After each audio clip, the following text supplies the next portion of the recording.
Welcome to the webinar on COVID-19 and the platform economy, the first of the online webinar organized by Fondazione per l'Ambiente and Tourist School of Regulation. We are very glad to have the possibility to discuss the impact of the pandemic on the platform economy with some experts of the sector. And we have the pleasure today to have with us Antonio Loisi, who is from Instituto de Empresa Law School in Madrid. He's an expert of the digital technology, labor regulation and social institution, artificial intelligence, algorithms, and new forms of collective action. Welcome, Antonio. Thank you very much for the invitation. It's a pleasure to be here. We also have Davide Arcidiacono from the University of Catania. He's an expert of the sharing economy and a member of Share Italy, the biggest Italian convention about this form of economy. Thank you, Davide, for being with us today. Thank you. You're welcome. I'm very glad to be here. We also have Juan Montero, professor of administrative law at the Universidad Nacional de Educación a Distancia in Madrid. And also, he's also collaborating with the European University Institute, and he's an expert of the regulation of network industries. Welcome, Juan. Thank you. And Pierluigi Parcu, who just connected, he's the director of the Florence School Communication and Media, and of the Center for Pluralism and Media Freedom, and of the Florence Competition Program. He's an expert of antitrust and regulatory issues of network industries. So I'm going to leave the floor to Franco Becchis, the scientific director of Fondazione per l'Ambiente and Tourist School of Regulation. And I just want to give you some information about the organization of this webinar. It will last 1 hour and a half, and there will be the possibility at the end to make some questions. So if you have questions, please, during the webinar, you can send the question by chat to us, and we will, having the time, select the most relevant question and answer.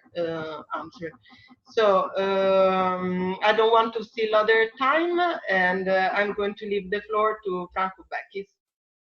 Thank you, Monica, and thank you to the speaker for accepting the invitation. Well, the lockdown of the early months of 2020 and the slow phase of reopening that have followed have been an unprecedented shock to the economy and the society at large, hitting all the aspects of human life and our everyday relationships. Globally, the hit on gross domestic product has reached a dimension that has never been seen, not even in war periods. So in this context, digital markets and platform economy, which is improperly, in our opinion, called sometimes sharing economy. We prefer digital market or dormant asset economy. Well, this segment shows a specific trend and reaction that we are trying to outline in this web seminar. Digital markets pervade a vast range of economic sector with variable penetration, from mobility to e-commerce, accommodation, chores, delivery, and finance. And digital platforms play a growing role in the market environment. COVID-19 has completely disrupted many of them, with negative impact in some sector and positive impact in other. And we will try to outline which sector are benefiting and will benefit in the future, transforming short-term success in long-term revenue and profit growing. And we are trying also to look at platforms that instead are facing a disruption in negative sense. Take just two examples rapidly before to pass to the first question. Food delivery have been a jump in the first day of lockdown, but now is probably normalizing at more stable level and a stable level of revenues. On the contrary, video conferencing and e-commerce is probably doomed to a road to strong growth, and the fact that Facebook is trying to enter e-commerce is significant. Well, all these new context poses worries for regulation and public policies on three distinct fronts.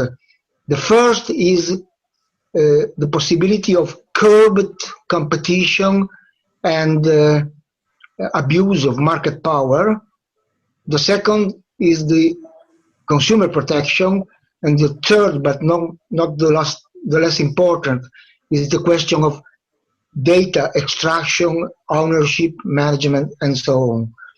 So let's start with the first question that is very simple in the formulation, but probably not so simple in the answer. Which sector are most suffering in short, medium, long term? Which sector of the digital economy are, on the contrary, benefiting from this new phase? I will ask speaker in alphabetic order to give a very short answer, and I'm excused to see if I will interrupt you for the necessity of timing. So let's start with Antonia Luisi. Yes. So thank you very much for the invitation again. This is a very important opportunity to discuss the socioeconomic implication of COVID-19 on the platform economy. I must confess that I've been trying to resist the attempt to have a comprehensive analysis of the manifold implication caused by the outbreak of the virus, because of course we are still in the eye of the storm, and many countries all over Europe and all over the world are still facing the health and sanitary emergency, which is the priority. Of course, we are interested in this specific webinar in the ancillary challenges posed by the outbreak of the virus and the resulting measures of confinement and social distancing. But I guess that it is important to stress the fact that the core of the emergency is connected to the health issues. Now, the crisis, of course, is also operating as a magnifying glass for many underlying trends that have been reshaping the digital markets and the labor markets for many years now. And I guess that we are learning another lesson that has been clearly explained by many commentators. And of course, there is no such a thing as the platform economy. The common denominator, of course, is the digital infrastructure that is facilitating the connection, the collaboration, the exchange of assets or labor. But of course, the impacts of the crisis are totally different if we assess the platform economy by focusing on the different sectors and areas that are involved. This is the first lesson that we should learn, the heterogeneous nature of this environment, regardless of the definition that we decide to adopt. And of course, the platform economy formula is rather solid as it focuses on the digital matching infrastructure.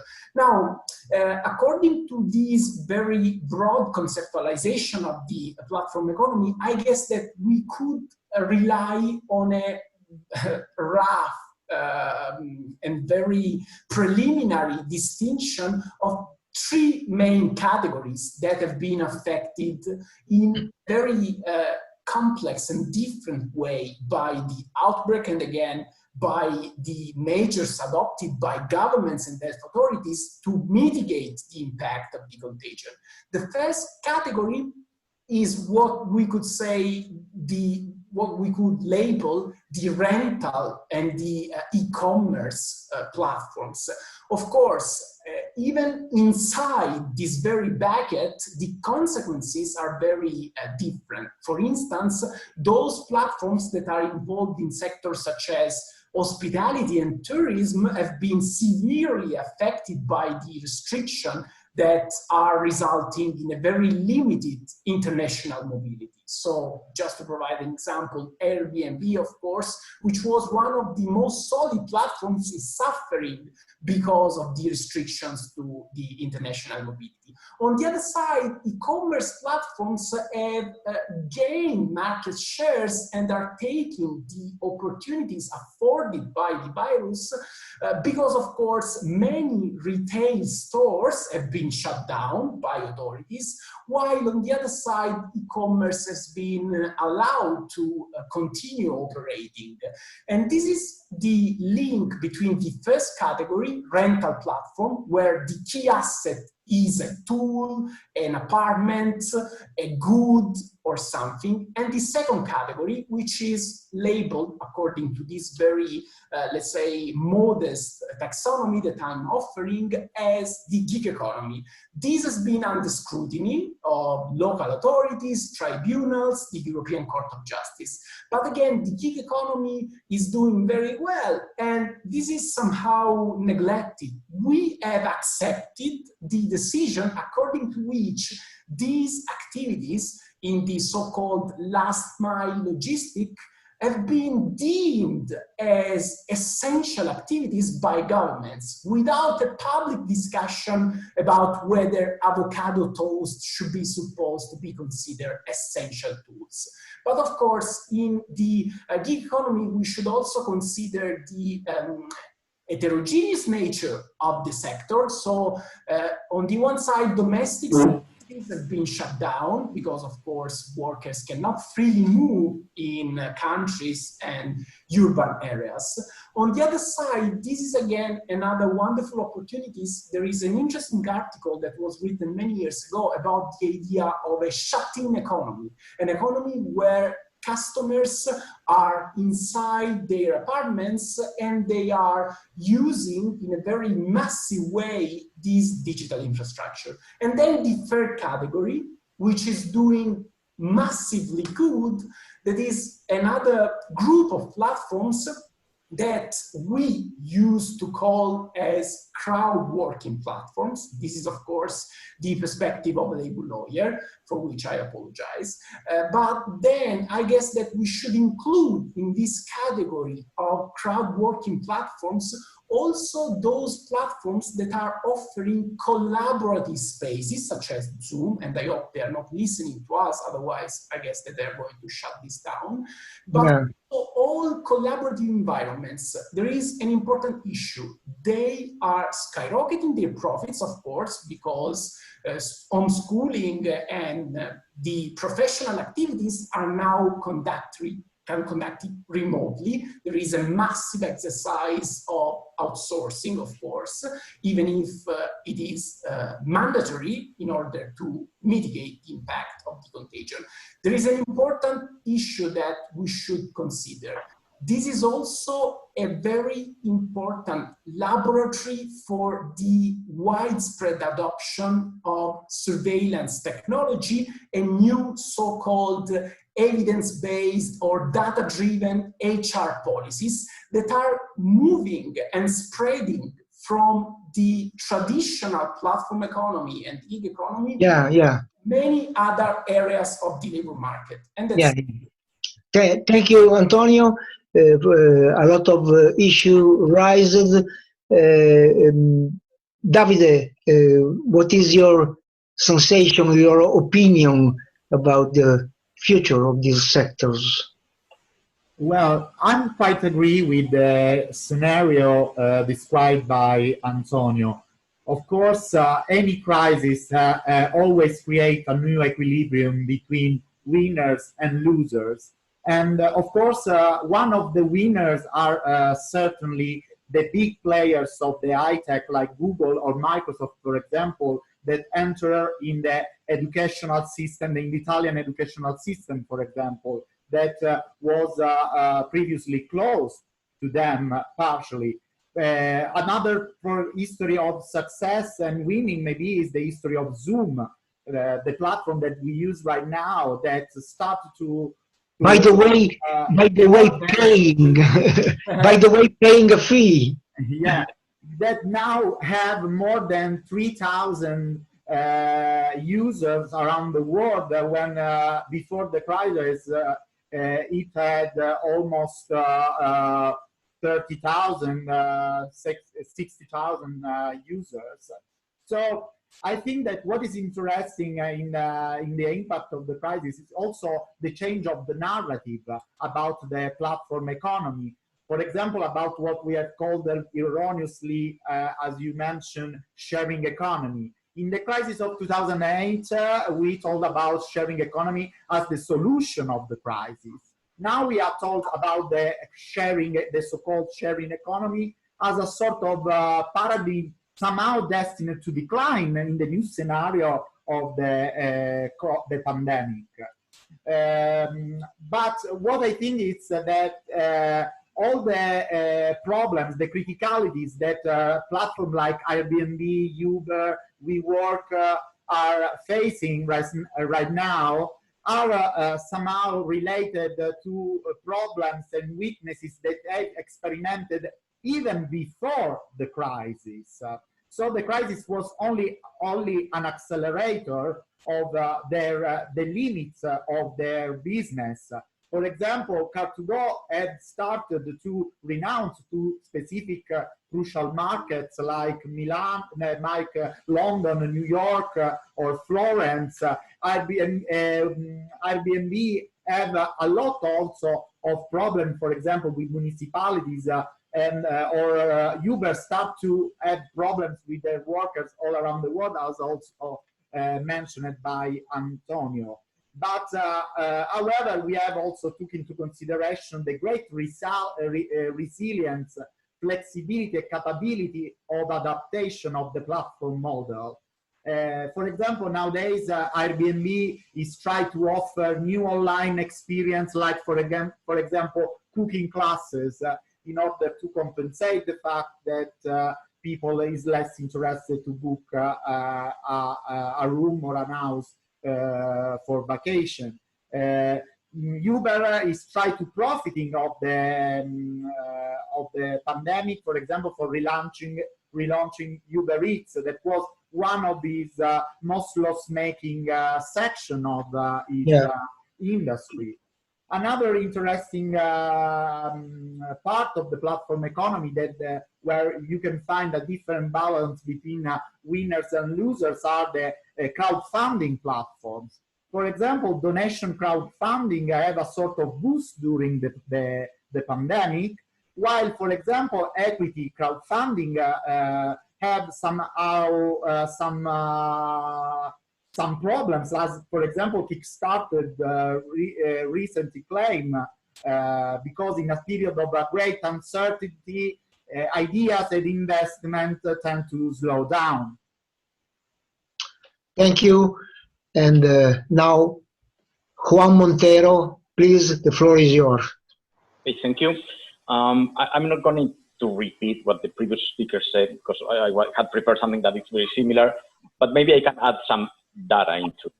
And I would like to use the evolution of the value of the stocks in the stock market as a proxy of how the platforms are reacting.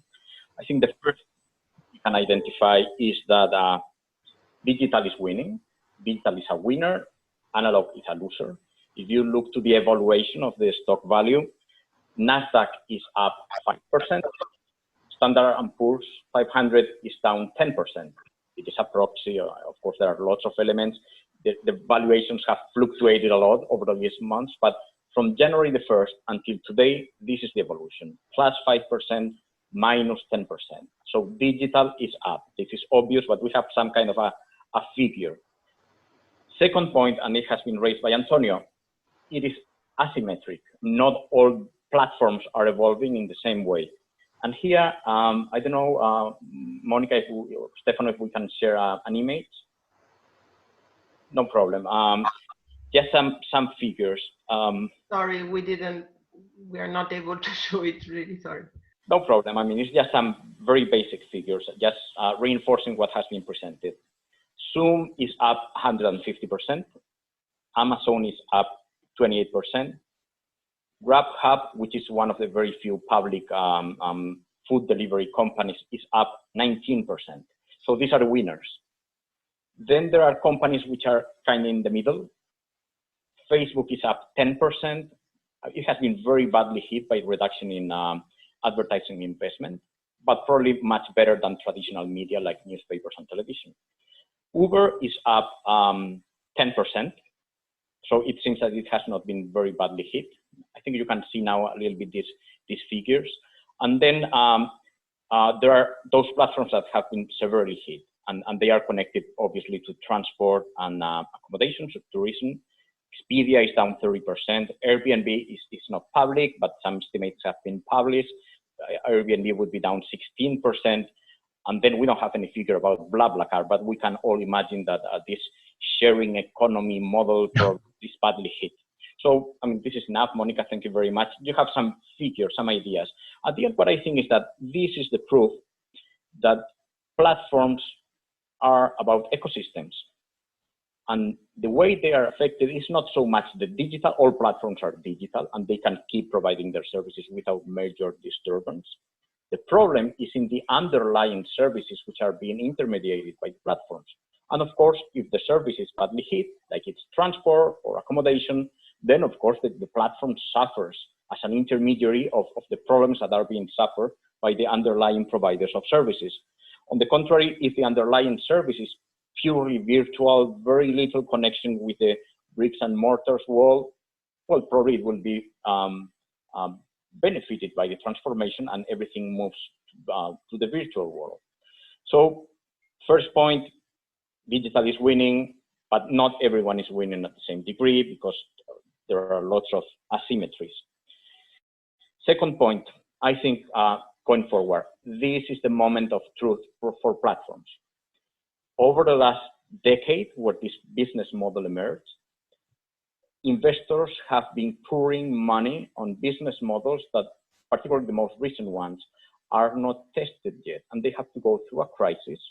The crisis will force these platforms to stop subsidizing the underlying services. So discounts for Uber cars, discounts for all kinds of food delivery services. That will run out. I mean, companies will have far major problems to have access to finance these kind of discounts. So this growth period of platforms investing in the creation of the network effects is probably over. And this is the moment of truth, because services that were popular just because they were discounting the underlying services, it will be clear that now they are naked and their business model is not viable. Now we will see which business models are really viable, which business models were just relying on stupid money financing these discounts to build network effects. So, second point. Third point, consolidation. As all this money that has been poured into platforms start to run down, we will see an acceleration of the consolidation of the platforms. And we are already, it's on the news all the time. There are the first operations, and there are discussions about, I don't know, just comes to my mind, Uber, Lime, Deliveroo has been involved in some consolidation activity, Grubhub, connection with Uber also. So this is something that we all knew was going to happen. This idea of winner takes all, consolidation, they were competing very strongly for market share. Now this is over, discounts are over, now it's time to consolidate, and the stronger platforms will acquire the weaker ones. And we will see how this consolidation will accelerate. And then I just finish with one fourth point that probably I will leave for next interventions. The key in platforms, in ecosystems, is how the value created by the network effects created by the platform are distributed across the ecosystem. We always focus on the value, on the net positive network effects. Now, this is time to see how risk and damage is distributed across the ecosystem and how the platforms share the damage with the ecosystem, with the underlying service providers. And we have seen lots of conflict and around how in Airbnb the damage is distributed, is shared between the platform and the owners and hosts. We will see more and more of this conflict. And the key to success is for the platforms to find the right distribution of previously benefits, but now also risks and damages across their ecosystem. And those that find the best distribution are the ones that will succeed. And I'm sure we will come back to this issue because I think this is the key on the strategy for the platforms going forward in the following months. Thank you, Juan. Now it's a pleasure to give the floor to Pierluigi Parcu, that, by the way, is a media expert, so probably his point of view could reinforce and enrich our discussion. Pierluigi, up to you. Yes, thank you, Franco, and thank you for this invitation. Well, the last thing Juan Montero was saying about consolidation, maybe we'll come back later on this. It's an important point. But I want also to start like one from some data. Okay, the first thing to discuss is who are the winners. And it seems to me that who are the winners of a crisis like this one. And, you know, it's quite incredible that in a crisis of this dimension, we are discussing about winners, because a crisis like this is close to catastrophe. So how is possible that there are economic winners? Well, there are, because what was happening before is what we should look at. What was happening before was an incredible transformation that was accelerating from the offline to the online world. Digital was spreading in all the sectors, also the sectors in which it wasn't before. As Vestager said a couple of times, industries are the industries that are already digital and the industries that are going to become to feel the digital transformation. The other will disappear. That was Vestager's sentence a few months ago. And now we have an acceleration of this process. Clearly, a process like this is uneven. I also, like one, wanted to quote for a second a few numbers from the stock exchanges, because stock exchanges look into the future. Sometimes they make mistakes, but they're always an indicator. If I look at Delta Airlines, for instance, from the moment before the crisis, beginning of February, to today, they've lost 63% of their value. Eni, the Italian energy company, the major Italian energy company, has lost 34%. FCA Chrysler, 37%. These are hard industries, airlines, energy, automotive.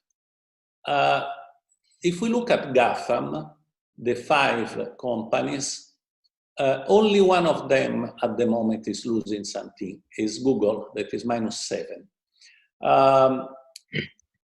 The others, Facebook, Apple, and Microsoft are close to, they are gaining 5–6%, something like this. The largest winner is clearly Amazon, 22% from the beginning of the crisis. What are these telling us? Well, this is telling us that the companies that are essentially online companies are doing relatively well. Clearly, they are not doing extremely well because Some of them have a model that is based on advertising. And the model based on advertising has to pay the fact that the economy is in difficulty. Still, why they are not losing money as anybody else? Franco was mentioning media. The media will pay a very heavy toll for these stories, newspapers, all the media that work on advertising, all the traditional media that use advertising. While these companies are not losing much, well, because they are clearly based on advertising, but they are in the transformation of the advertising. They are moving advertising from the offline world to the online world. And so there is still a space for this transformation. So even the cake is smaller, their share of the cake can increase. And this is exactly, in a much more stronger way, what is happening to Amazon. Amazon is a company that is bringing to the e-commerce world, to the online world, commerce, but most of commerce is still on the offline worlds. And in this transformation, Amazon has a huge occasion, and in fact is using it, and the numbers are already showing it. The only of the GAFAM company that is a little bit at the moment losing something on the markets is Google, but we'll see, it's too soon to tell. Probably the Google model has a lot of advertising, more than the others, probably in some sense. We'll see. We don't know. But anyway, the difference between the digital world and the non-digital world, at least as it was in the past, is very, very clear. So I think that there is, at least for the big techs, the 5 big tech, the GAFAM, there is a difference. There is a platform economy, and this platform economy is doing very well in this crisis, because this crisis is accelerating the transformation. That is moving online more quickly. What was already moved was moved online more slowly. Clearly, at the frontier, in the areas in which there are platforms that works with transport, that work with leisure and so on, they may be suffering something, but still there. In a while, we will see that the transformation is continued, and also they will pay, because these platforms are intermediaries of something that has to happen more in the offline world. They will pay more than others. They are not pure digital companies. These are truly intermediaries. But still, I think that they are fading much better anyway than what the single hotel, the single restaurant, the single airline can do. So I think that in the end, this crisis will bring us a world that will be much more digital, in which the digital companies will be all much stronger. And the question is what will be the consequence of this, but we will discuss this later. Thank you. Thank you, Pierluigi. Your intervention brings me in mind the fact that in Italy, for example, the law prohibits now the newspapers and publication in waiting rooms, in bars and restaurants to be consulted, compulsed by clients. And I'm just asking myself how many thousand of subscription will be interrupted by bar, restaurants, physicians, psychologists, because they cannot no more give paper newspaper and the publication to clients. So the impact will be for sure evident. Let me pass to the second round of questions that brings us to the consequence. No, let me first say still one thing, and I ask you a very short answer on this point. Take the platforms that are winners. Do you think that will be easy for them to transform the increase of client base into effective revenues? I thinking about Zoom or other platform like this, or the question is more complicated? A very short answer to this quick question in the same order for the time being. Yes, of course, I don't have a crystal ball, and also the very point that you're making is somehow beyond my expertise. I would say that, of course, there is a two-layer analysis. At the moment, as I said before, all the platforms that seem to be convenient or even free are, of course, a sort of Trojan horse in terms of dissemination of practices that will be consolidated at a later stage. If a company needs a kind of premium service for the very same free platform that we are using at the moment. But as I said before, since this is not going to be a free lunch, of course, I can understand at the moment that some practices in terms of shifting from physical control to remote control will be even more pervasive. And of course, these could be, in the long run, the very source of the competitive advantage, both in terms of profits and revenues and consolidation and market power and risk of monopolistic position and so on. So I guess that the common denominator linking together the so-called winners of this abrupt shift from the analog to the digital will be those that will extract value from data. And this is very dangerous. I guess that authorities, but also, let's say, citizens should focus on this. Yeah. Thank you, Antonio. Davide. It's very difficult, of course, making forecastings, and of course, I quite agree with all the panelists that received me. But what I want to stress is the fact that I think that the crisis was very important to consider as a very cultural shock. We live in a country that is have very low rates in terms of digital skills, digital literacy, confidence with the digital tools in general. Also, the digital culture within company is not so well developed, and this crisis creates a sort of cultural shock. And of course, in a certain sense, this could create enormous advantages for digital companies in Italy. That was almost a complicated market for many of these countries. And I want to, like in the same way, for example, in the past, think about the market of wine, the production of wine after the crisis of the methanol crisis.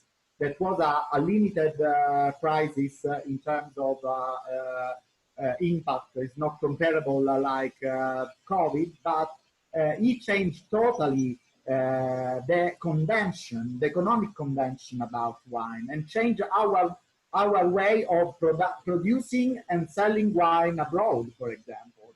Yeah. So, yeah, I think that in this sense, the COVID represented such a thing, represent a way of reconfiguring convention about the relation between people and digital, and of course economy and digital, specifically in the Italian context. Thank you. Juan? I think that the appetite of investors to invest in the growing of network effects by providing free or heavily discounted services is coming to an end. This is the moment of truth for platforms. This is the moment where we will see which platforms are in the situation, have viable business models, and those that are stronger, larger, and are more profitable or have a clear path to profitability are the ones that will be growing. And I think that investors in the stock exchange are already making their bets. And, Yeah. that's why you see platforms that might be suffering in the short term, but investors think that they are the winners in their segment. And that's why they are growing, despite the difficult situation today and in the following months. So no more freelance. Pierluigi. No, it's not a question of freelance. The freelance were never there. So no, I think that it's too soon to tell who will win and if platforms have to change some of their models. I think that some of them will continue to privilege expansion respect to profit and to immediate revenue. I think they are such a winners of the game that they can continue for a while. And also, the other thing that seems to me very likely is that sectors that up to now didn't feel fully the impact will change. For instance, the financial world. I think that this crisis has put currency, the cash in a very, has shown somehow the oldness of the way in which we used to do business and so on. Italy was particularly behind in this. I think that we will come out of this with big tech doing a lot of banking, and this will be not necessarily the same GAFAM, maybe some of them, maybe others. PayPal, for instance, looks like a possible important winner of this game. Yeah, thank you, Pierluigi. Let me add that in the education system and probably also in the cultural network, the social distance requirements will force people to, not all, but half of the people interested, half of the audience, half of the classroom, half of the clients of a theater to stay home. And forcing people to stay home is a hit for platforms that can connect people at home with the service, with the school, with the theater, with the cinema, and so on and so on and so on. Then now it's time to pass to a second order of problems, probably still most complicated, that is the impact of this extraordinary situation on regulation and antitrust. Let me formulate a question in this way. First, what do you think of the antitrust new school that tried to shift the attention of antitrust from the traditional price-oriented attitude to the fact of growing market power and market abuse and curbing competition? In the case of Amazon is typical case. And the second, do you think that the regulation, I mean the traditional regulation, has the instruments to cope with this new uncharted waters, or regulation 2 needs an overhaul? And third, antitrust and regulation are sisters, we know. And in the past, sometimes they have cooperated, sometimes they have quarreled.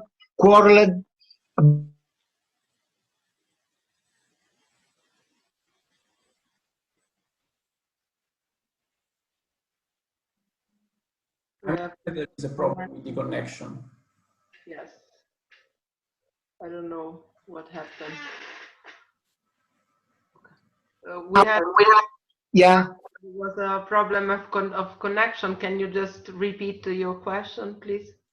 From Just the beginning? final part. No, the last 2 minutes, 1 minute. Okay.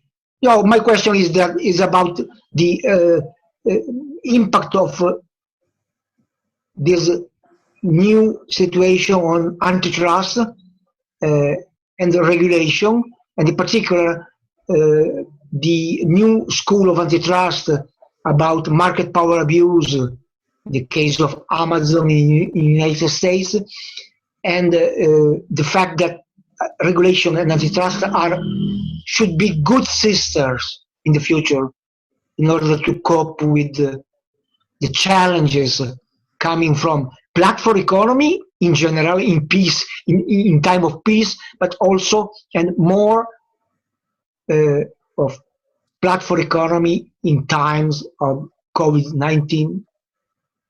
So the order of the answer can be the same as before. So Antonio, yes, please. No, it's not possible to share a slide, but before focusing on the regulation and the antitrust, I would like to stress one single point. Of course, I would like to focus, because of time constraint, on what we call digital labor platform, those platforms that have been considered intermediaries matching labor demand and supply.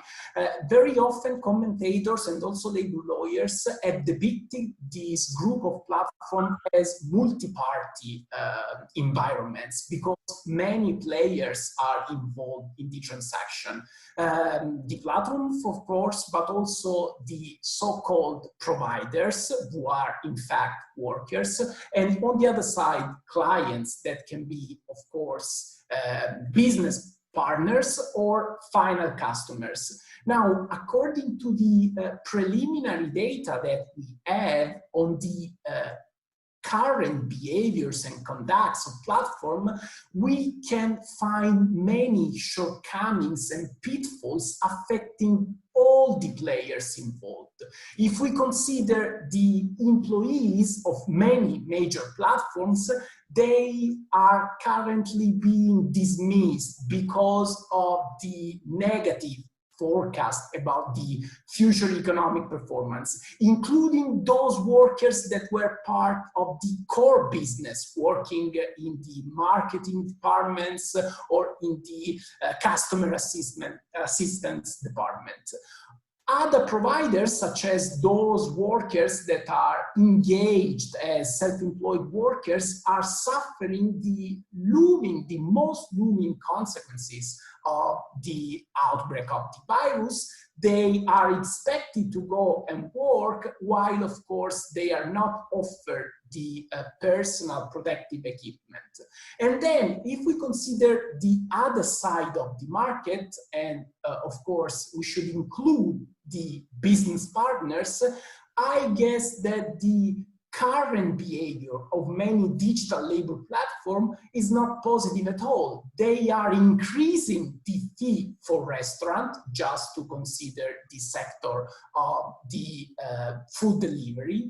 They are consolidating their position. They are starting to boost the opening of the so-called dark kitchen in order to compete directly with restaurants and other providers that were supposed to be helped or supported by these intermediaries. Yeah. Of course, are benefiting, as of course they have some kind of incentives to buy items and services from the platform, and there are also some, let's say, attempts to expand the customer base. This is the analysis of the negative impact of the behavior of many platforms. If we consider regulation, my answer is going to be very quick, and I hope to have the opportunity to expand on this. Regulation can sit easily with innovation. We should avoid the fantasy of the widespread narrative about the incompatibility of disruptive business model and compliance with existing regulation.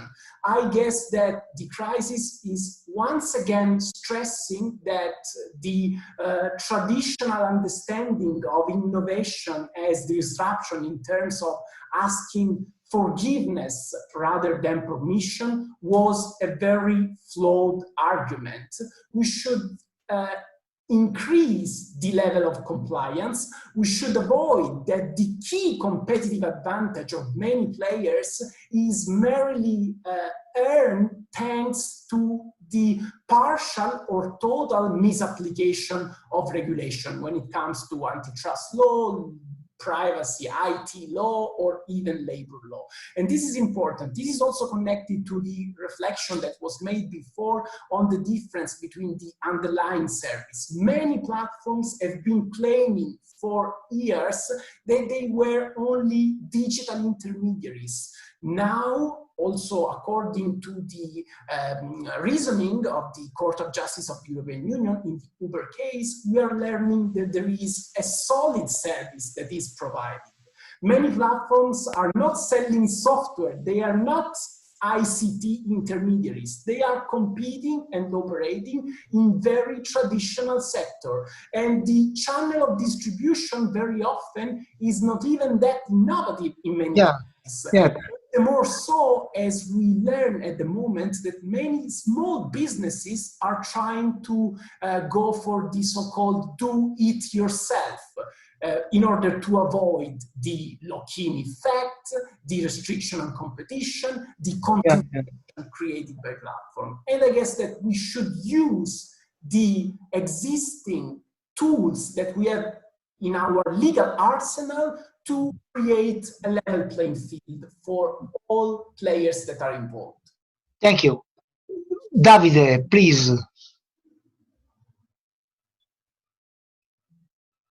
Now, Davide, we cannot hear you. Sorry. Okay. As many of you already underlined, when we talk about platforms, we talk about ecosystemic system and based on network effects.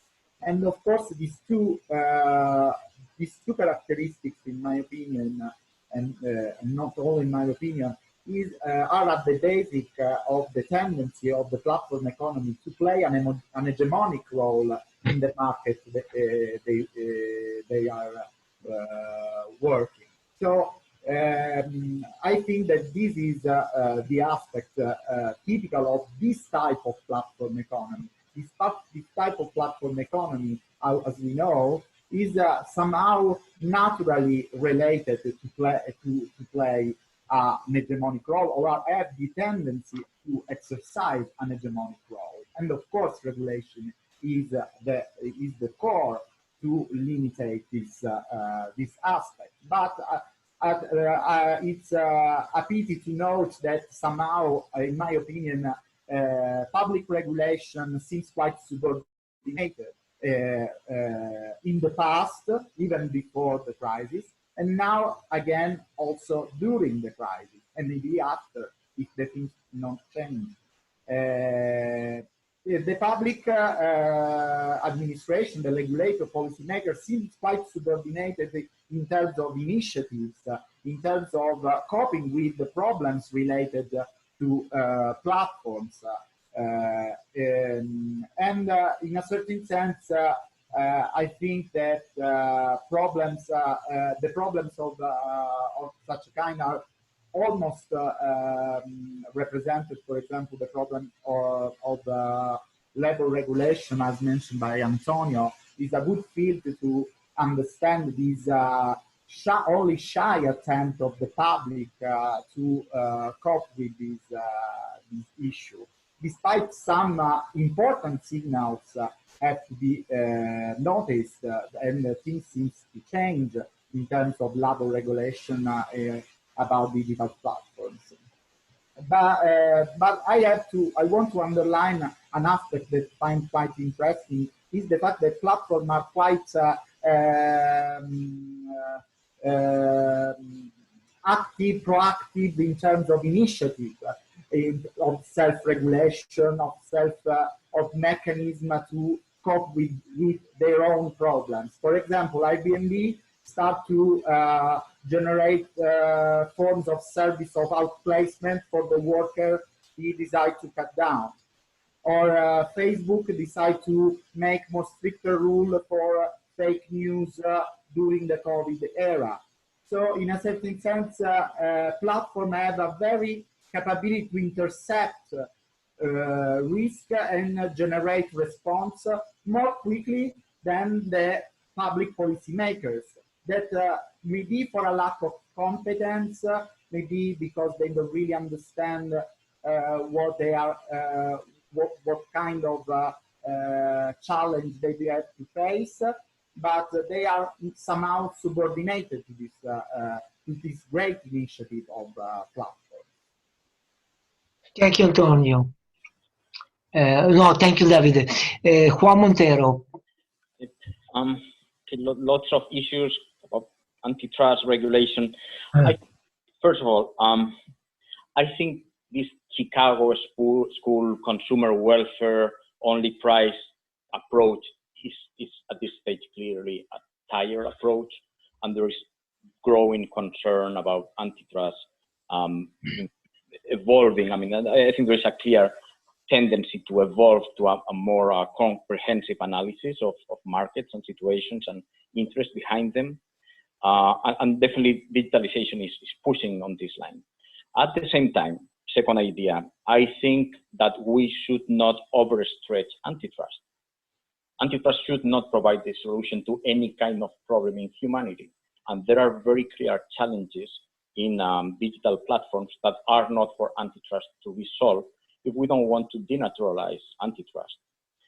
And even issues that are connected to market power. And I would like to go back 100 centuries ago. We created the regulation of network industries, telecoms, energy, transport, because antitrust was not enough. And now we are again in a situation of a very structural evolution of the markets toward concentration. We have again network effects, and maybe, and it's my personal opinion, it's not for antitrust to solve all these problems around concentration and network effects, in which my position, we are analyzing these new network industries that are the platform industries. Now, what is the role of regulation?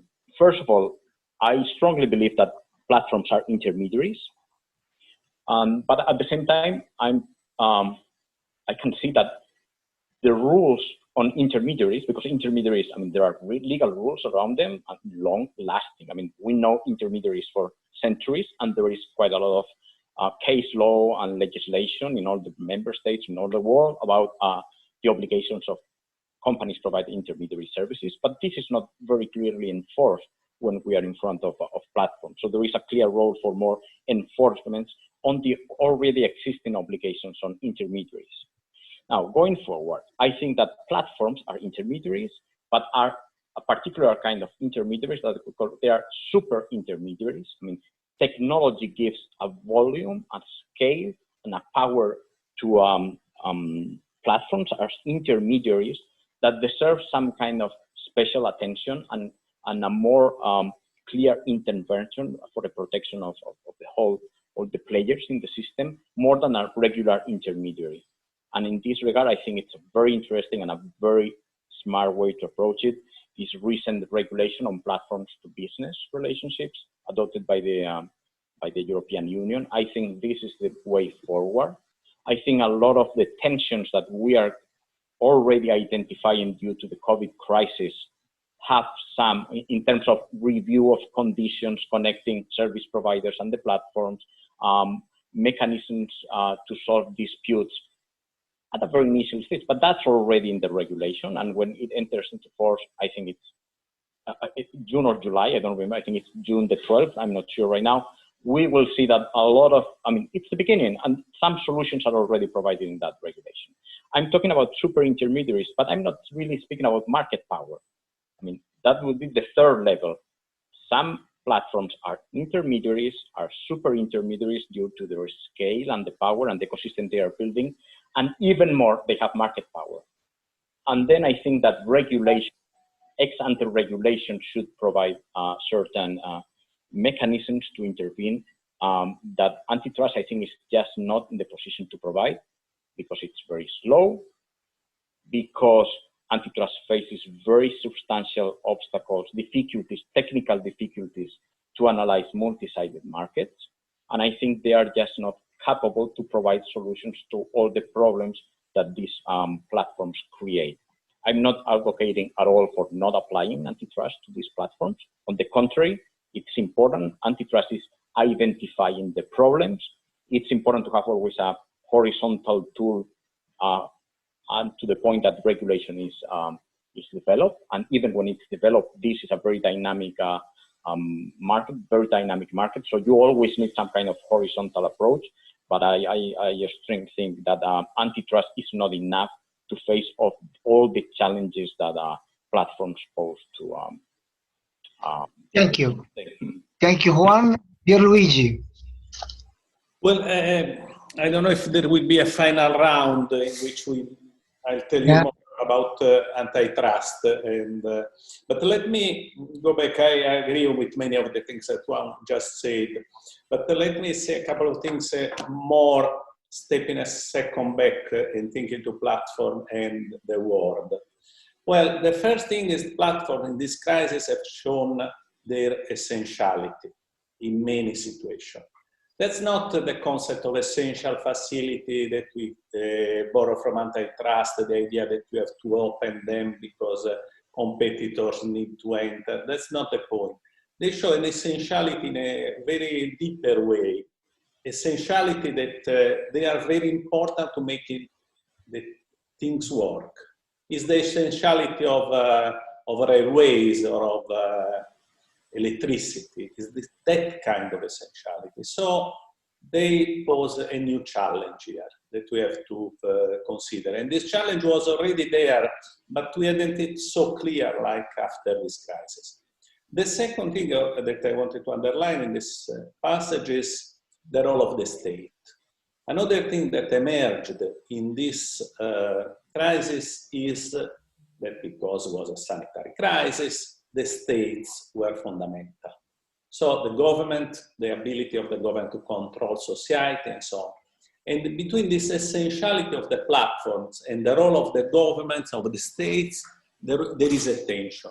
There are points of tension that are specific, like the point of privacy, the apps, these kind of issues. There you see the tension, like fake news, disinformation, and then you see another specific point of tension. But I see this as a more general confrontation between these global platforms and the role of the states. And this is something that will be part of our discussion in the next years. And one point seems to me of immediate relevance, and this taxation. This is something on which, because the transformation is accelerating, this idea that platforms can somehow, because they are global, avoid taxation of where they operate is an idea that cannot, there is no equilibrium in perspective in this can work. So a new equilibrium needs to be found. I know OECD is working on this. Europe say if OECD doesn't solve, we will do it ourselves. If not, single states will intervene. But this is an important, in perspective, this is an important point of tension. Of regulation antitrust, I'll talk later. Thank you, Pierluigi.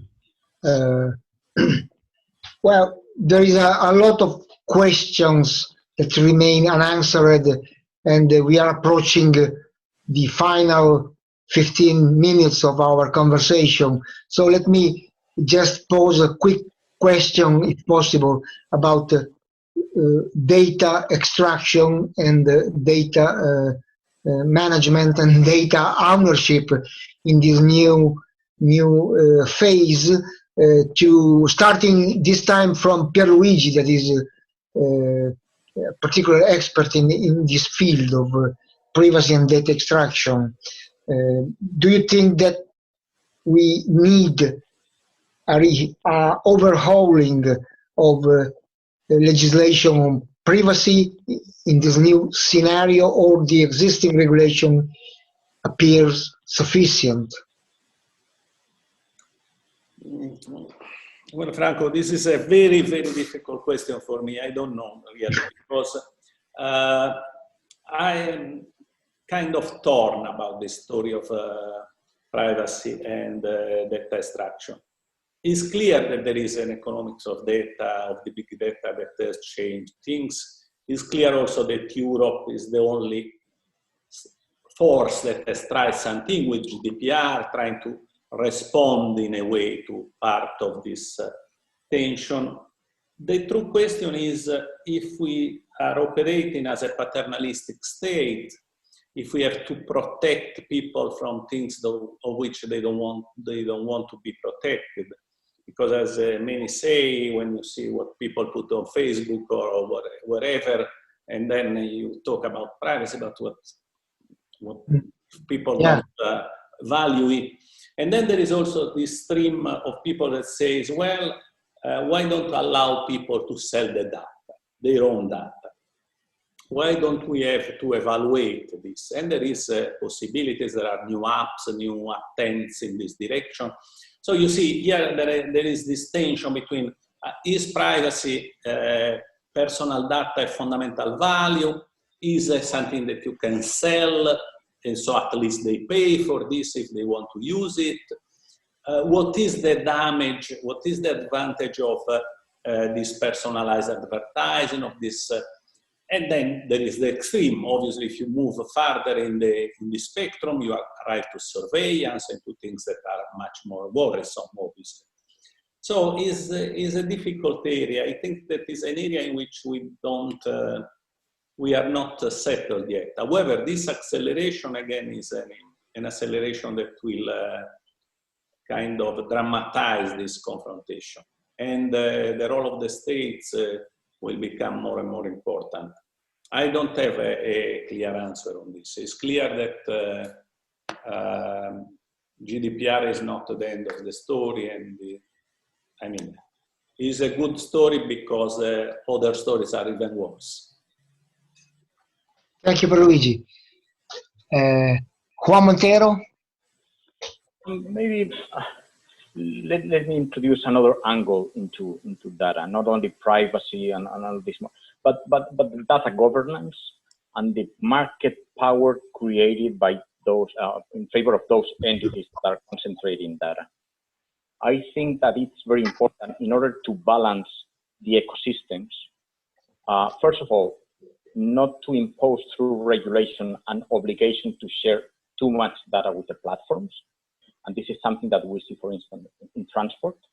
So there are countries that are imposing legal obligations on traditional transport service providers to feed all their data to the platforms, creating a disequilibrium because at the same time, there is no obligation whatsoever on the platforms to give back data to the service providers.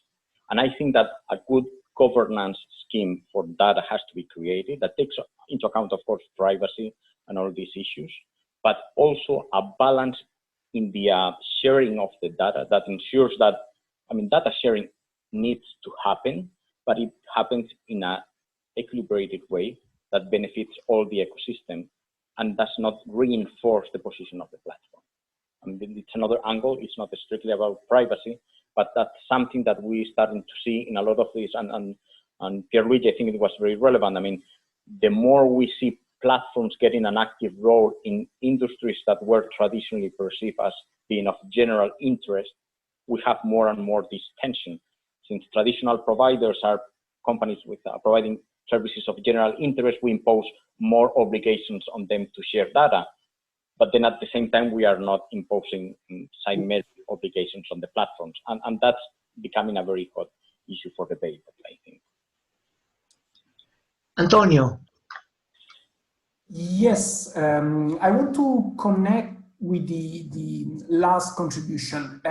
When it comes to privacy, of course, we must take into account that these are fundamental rights. We should avoid also the perspective of being simple consumers, because as I was trying to claim before, professional activities are involved in this transaction.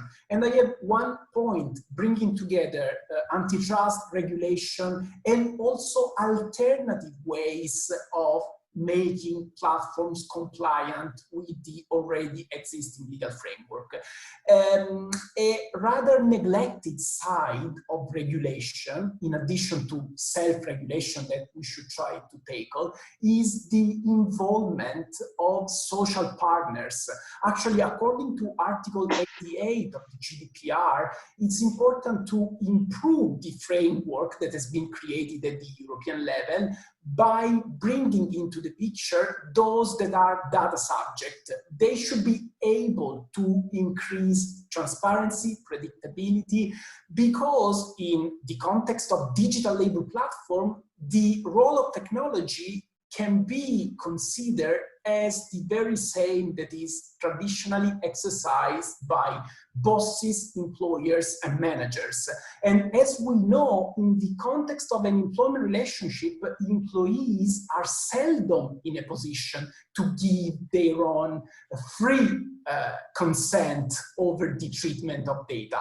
And maybe very often we should try to also avoid the understanding that since, for instance, it is rather convenient to have a recommendation on Netflix according to our taste and preferences, if we move this kind of inferential analytics system in other contexts of the platform economy, yes, this may be rather detrimental. So in the end, we should use the tools that we have, and since regulation, and in particular top-down regulation, can be very slow as platform tends to adapt to regulation, and of course they have a constantly changing nature, maybe we should also create new channels and to support the involvement of social partners. There is a problem when it comes to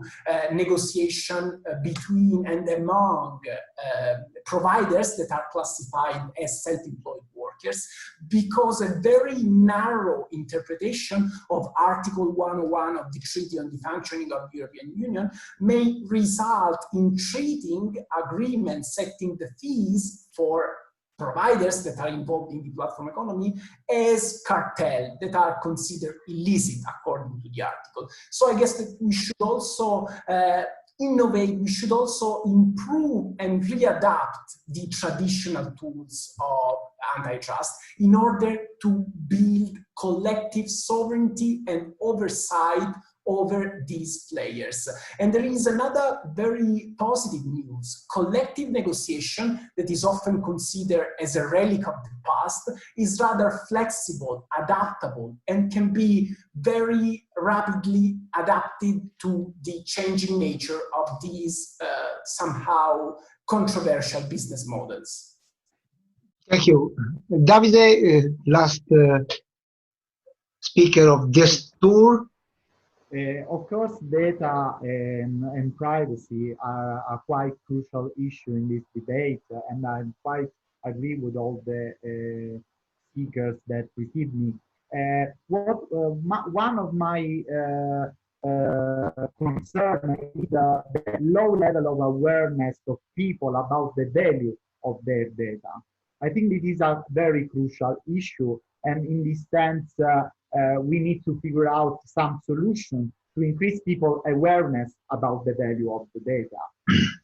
In terms of regulation, as you know, we have nowadays two main models about data protection. From the other one side, we have the GDPR European model, or the privacy shield in the United States. And on the other side, we have the social credit system in China, for example, that are two totally different models to look at the problem, and two different ways of looking at the possibility to use data not only to extract value, but also to exercise political control. In this debate, I found very interesting two other two dimensions that need to be discussed. The first dimension is the debate about open data, the problem of openness, that in a certain sense try to launch the idea that data could be considered a sort of common, and it could be treated as a common. On the other side, many studies about open data demonstrate that there are different models in open data. It's not an homogeneous phenomenon, and the comparative analysis about open data demonstrate that we have to look closer to the differences and politics related to open data are not neutral. The other aspect, the other dimension that I find interesting is tax innovation about related to data. If data are the new money in the digital economy, thinking about taxation, about the amount of data you manage, is an interesting proposal that maybe we can discuss. Thank you. Thank you very much. We have some questions from the audience, and I pass the floor to Monica. Monica, please, can you read the questions?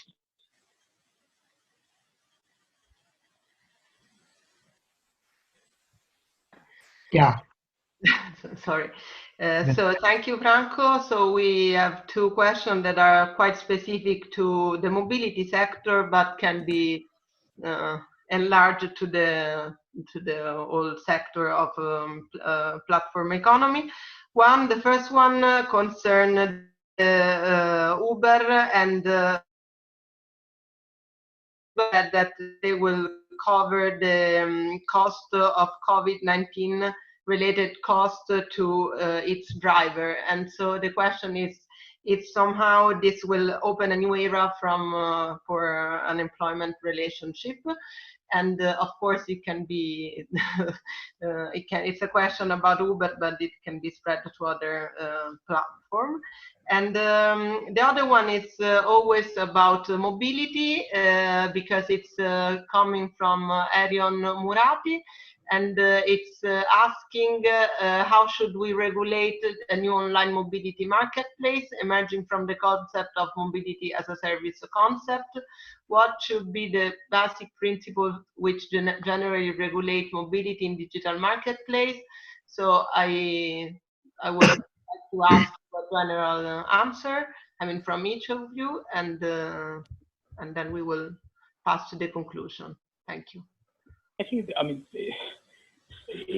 there is a very clear paradox here in the sense that the more the platform tries to find the right balance of distribution of benefits, risks, damages with the underlying service providers, particularly when they are individuals, the higher the risk of considering that the legal relationship is a labor law relationship. So actually, there will be a tendency for the platforms to refuse to accept any kind of liability, refuse to provide any kind of support to the partners. And I don't think that's what we want. Now, if the alternative is that the more balanced the relationship is, the higher the risk of becoming employees, we are taking the wrong approach. I think we all agree that some kind of protection has to be provided to these individuals working for with the platforms, just as we are providing in the platform to business regulation. But it doesn't necessarily mean to declare it labor law. I think just as we should not overstretch competition law, we should not be overstretching labor law. Labor law was created. Labor law is a quite recent legislation created for the industrial world. It didn't exist during medieval feudal times. And just as when the economic was transformed by this new business organization model around industrialization, big corporations, a new law was developed, a new model of business organization is developing, and we should be adapting legislation to the new model. We should not be just adapting the old legislation to the new situation. Been a mistake in the transition to the industrial world, it's going to be a mistake in the digital world. At the same time, what we should be is promoting a very effective protection for the individuals working with the platforms, which very often will be inspired in the kind of protection that labor law provides. But it should not be, according to my opinion, an automatic extension of labor law with all the obligations to an underlying situation which is very different. And in most jurisdictions, it's really difficult. I mean, you really have to overstretch the categories and the requirements to declare legal relationship as a labor law relationship in order to include it when you have an individual that is providing his own car, his own vehicle, whatever he wants. Again, I'm not saying that no protection is necessary. On the contrary, we have to develop, first of all, we have to encourage platforms to protect these partners they are working with, as they are doing. And we have to step in and even impose obligations when necessary, very often inspiring the kind of protection, because the objectives, the final end will be very often very similar. But I don't think the solution is just to overstretch labor law and impose all the obligations. Okay. Antonio? Yes, I have a quite opposite position on this. Yeah. But I would like to spend a few words in favor of labor law, since I'm biased, of course, but there is an important issue that must be taken into account. Labor law can affect propensity to innovation as long as safeguards are put in place. We should avoid the narrow understanding of a labor law system that is only creating limit to profitability, innovation, and new inventive models. And I would like to substantiate this claim by that are doing well precisely because they are relying on more solid models. At the basis of this analysis, there is another controversial issue that we should underline. Many platforms want to have it both ways. They are exercising strong managerial prerogatives with liquid corresponding responsibilities. And this is a common concern for many lawyers and commentators all over the world. They need to standardize the model in order to be accountable to the eyes of customers, but the only and the main reason, I would say, to be less radical, but the key reason for avoiding labor law is not the stringency of the regulation. Labor law is inherently flexible, all the more so as it offers the possibility to managers and employers to organize, control, and discipline the workforce. The key reason for avoiding labor law is to avoid the corresponding costs and liabilities and mandates. Of course, we can discuss about this from a fiscal and tax perspective, but still labor law is a rather flexible tool, all the more so if companies need to be integrated in order to offer a standard service. And final point on this, now the fact that some platforms out of generosity decided to offer this kind of paid sick leave is not at all a good news for us, for everyone. This is another way to confirm that precarious work can make our societies and our democracies, I would say, more precarious than ever. Offering the dilemma to workers to decide whether to protect their livelihood or their health conditions is dangerous because it's turning actually providers into vectors of the potential contagion. In Italy, just to refer to a basic example, 2 tribunals had to issue an urgent order in order to force some platform to offer private and personal protective equipment. This is the basic system of health and safety that has to be recognized, not only to the benefits of workers, and this is a given, I would say, but also in order to protect the interest of customers and final clients that are involved in this triangular situation. So I guess that this is a moment of truth, as said before, and from great power, I would say that comes great responsibility. Very often we have been discussing about the sharing economy. Now I would suggest it's time of shared responsibility. Thank you. Davide, would you add something? Yeah, thanks.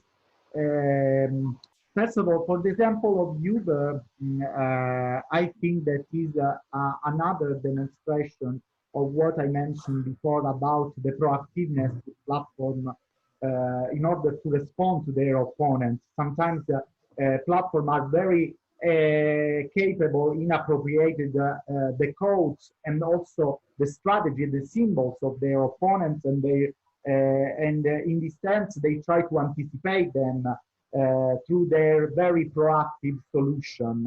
Sometimes to respond more quicker than the regulation because they fear regulation.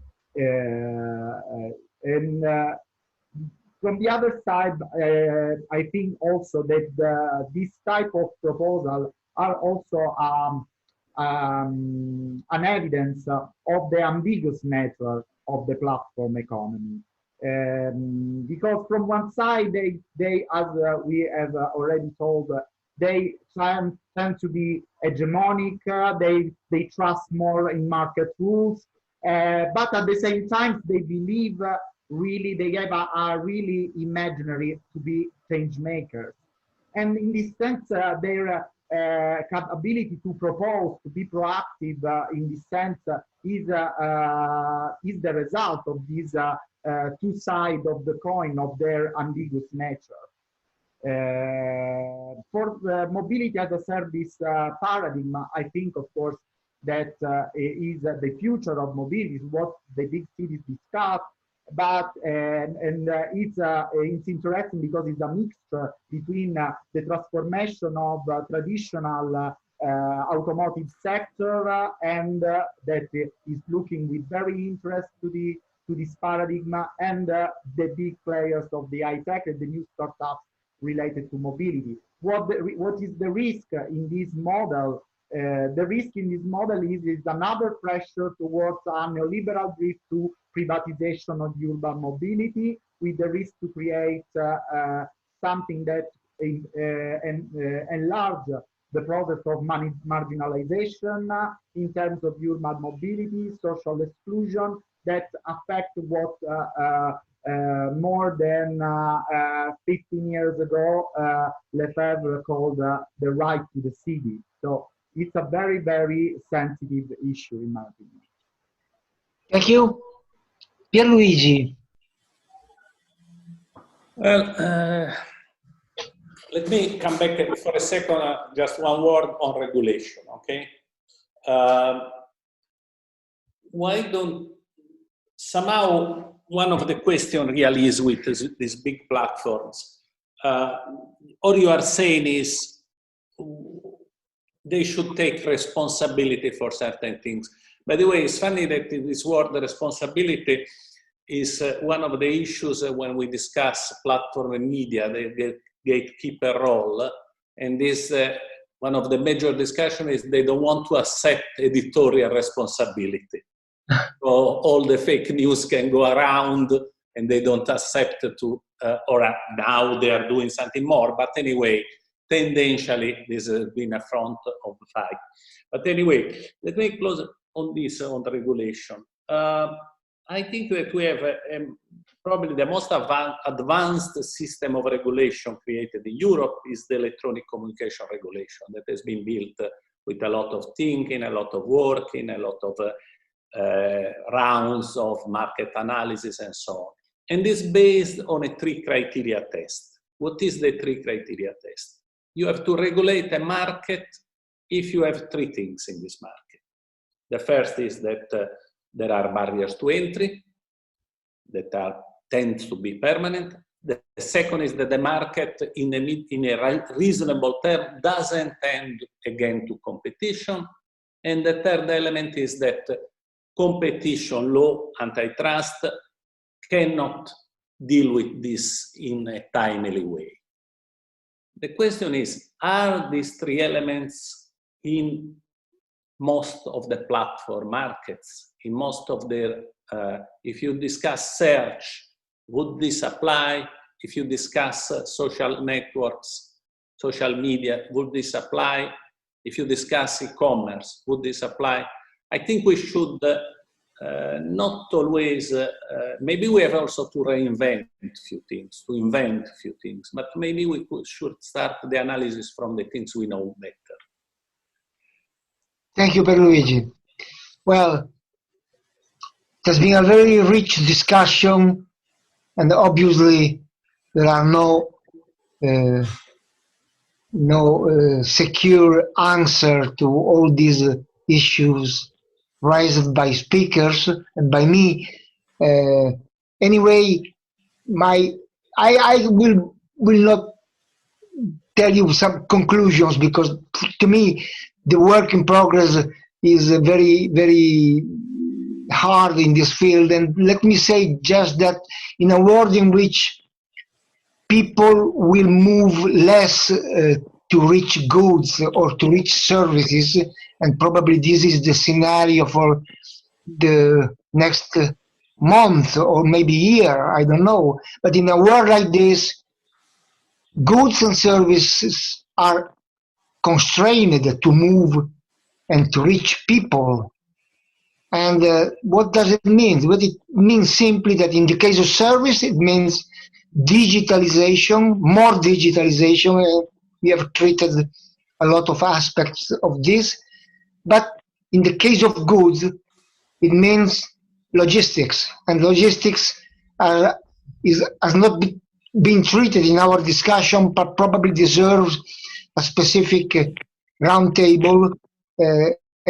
Because we know that without logistics, digital market for goods and is nothing. And logistics has a strong implication on everyday life, traffic in the city, parking, noise, pollution, and things like that. So let me say that many questions are open, and we will try to imagine another round of discussion focused on the most relevant question raised today. Let me thanks again Pierluigi Parcu, Juan Montero, Davide Arcidiacono, and Antonio Luisi for joining us in this very, very interesting roundtable. And keep in touch, all the audience. Thanks also all the audience, and an invitation to keep in touch on tuningschool.eu for the next Tuning School interviews and the next Tuning School web seminar in May, in June, and July. Thank you very much to all, and stay well.